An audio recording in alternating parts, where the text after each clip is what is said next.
ચૂંટણી પૂરી થઈ અને જાણે પ્રજા હવે સરકાર માટે વેરી બની ગઈ હોય.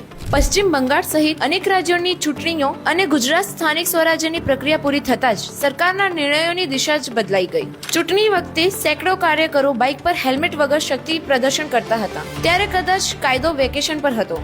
રેલીઓમાં નેતાઓ અને કાર્યકરો હેલ્મેટ વગર પવનની લહેર માણતા હતા. શાયદ કુદરતે એમના માથા પર અદ્રશ્ય સુરક્ષા કવચ મૂક્યો હશે. પણ જેવી ચૂંટણી જીતી, સરકારને અચાનક સામાન્ય પ્રજાના માથાની ખૂબ ચિંતા થવા લાગી. હવે આખા રાજ્યમાં 1 મહિના સુધી કડક હેલ્મેટ ચેકિંગ ઝુંબેશ. જ્યાં પહેલા મૌન હતું, ત્યાં હવે દંડ. માત્ર શિસ્ત નહીં, આર્થિક મોરચે પણ પ્રજાની કમર તોડી નાખવામાં આવી રહી છે. કમર્શિયલ ગેસના બાટલામાં સીધો ₹993 નો વધારો. હોટલ અને રેસ્ટોરન્ટને જમવાના ભાવ વધારવા મજબૂર થવું પડ્યું અને ભાર ફરી સામાન્ય માણસ પર.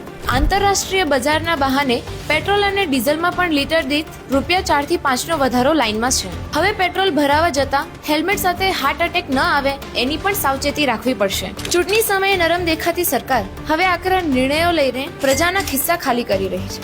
લોકશાહીનો મહોત્સવ પૂરો થયો, હવે શરૂ થયો છે લોક સહનશાહીનો સમય. અને પ્રજામાં એક જ સવાલ છે, ગરજ સરી કે પ્રજા વેરી?